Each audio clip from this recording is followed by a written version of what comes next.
નમસ્કાર. ચાલો આજે એક એવી જગ્યાની વાત કરીએ જ્યાં વિદ્યાર્થીઓ માત્ર રહેતા નથી પણ એમનો સર્વાંગી વિકાસ થાય છે. એક એવી હોસ્ટેલ જે ઘરથી દૂર હોવા છતાં ઘર જેવી જ હૂંફ અને સંભાળ આપે. ચાલો જરા અંદર નજર કરીએ કે આ કેવી રીતે શક્ય બને છે. પણ મનમાં પહેલો સવાલ એ જ આવે કે શું ખરેખર કોઈ હોસ્ટેલ ઘર જેવી હોઈ શકે? આ એક એવો સવાલ છે જે દરેક માતા પિતાને થાય. તો ચાલો આપણે સાથે મળીને જોઈએ કે આ હોસ્ટેલ આ વાતને કેવી રીતે સાચી પાડે છે. કોઈપણ સારી જગ્યાની શરૂઆત ખાસ કરીને બાળકો માટે સારા ભોજનથી જ થાય છે, ખરું ને? કારણ કે સ્વસ્થ શરીર અને તેજ મનનો રસ્તો પેટથી થઈને જ જાય છે. અહીંના મેનુ પર એક નજર નાખો. એવું લાગે છે કે પોષણનું કેટલું ઝીણવટપૂર્વક ધ્યાન રખાય છે. સવાર, બપોર અને સાંજનું ભોજન. બપોરે તો આખી ગુજરાતી થાળી અને સાંજે 4:30 પાછો નાસ્તો. અને હા, દિવસમાં 2 વાર દૂધ પણ. બિલકુલ ઘરની જેમ જ. અને વાત અહીં જ નથી અટકતી. રવિવાર તો સ્પેશિયલ જ હોય છે. રસપૂરી, મંચુરિયન અને ફ્રૂટ સલાડ જેવી વાનગીઓ સાથે વીકેન્ડની ઉજવણી. આ બતાવે છે કે અહીં ભોજન માત્ર જરૂરિયાત નથી પણ એક આનંદનો ભાગ છે. સારું, જમ્યા પછી શું જોઈએ? બસ આરામ. એકદમ શાંતિવાળી અને સુવિધાજનક જગ્યા જ્યાં દિવસભરનો થાક ઉતરી જાય અને બીજા દિવસ માટે ફરીથી તૈયાર થઈ શકાય. એટલે પેરેન્ટ્સને કોઈ જાતની ચિંતા જ નહીં. વાસણ હોય, કપડાં ધોવાના હોય કે પછી પથારી, બધી જ પાયાની જરૂરિયાત અહીં પૂરી પાડવામાં આવે છે. આનાથી વિદ્યાર્થીઓનું ધ્યાન ફક્ત અને ફક્ત પોતાના અભ્યાસ અને વિકાસ પર જ રહે છે.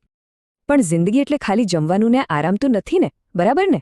સાચો વિકાસ તો ત્યારે જ થાય જ્યારે ભણતર અને રમતગમત બંને સાથે ચાલે. તો જોઈએ કે અહીં આ બેલેન્સ કેવી રીતે જાળવવામાં આવે છે. અને આ સંતુલન અહીં કેટલું સરસ રીતે જાળવવામાં આવ્યું છે એ જુઓ. એક તરફ રાત્રે વાંચવા માટે અને ટ્યુશનની સુવિધા છે, તો બીજી તરફ દિવસે પ્રોફેશનલ કોચ સાથે સ્પોર્ટ્સની ટ્રેનિંગ. એટલું જ નહીં, ખેલ મહાકુંભ જેવી સ્પર્ધાઓને પણ એટલું જ મહત્વ અપાય છે. આને જ કહેવાય સર્વાંગી વિકાસ. તો ભણવાનું અને રમવાનું તો થઈ ગયું, પણ એ સિવાયનું શું? ક્લાસરૂમની 4 દિવાલોની બહાર પણ તો એક દુનિયા છે, આનંદ અને નવા અનુભવોની. ચાલો જોઈએ ત્યાં શું થાય છે. દર મહિને ટૂર. વિચારો, દર મહિને નવી જગ્યા જોવાનો મોકો મળે. આ માત્ર ફરવા જવાનું નથી, પણ જે પુસ્તકોમાં વાંચ્યું છે એને પોતાની આંખે જોવાનો અનુભવ છે. આનાથી દૃષ્ટિકોણ ખરેખર વિશાળ બને છે. અને પછી આવે છે શનિવારની સાંજ.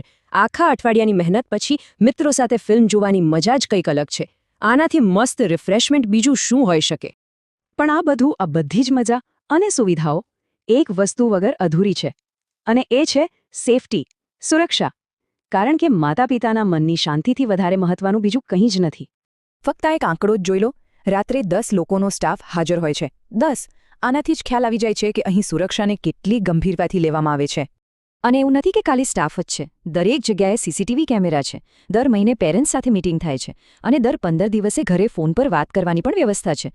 એટલે કે એકદમ પારદર્શક અને સુરક્ષિત વાતાવરણ. તો આ બધા પરથી એક વાત તો સાફ છે.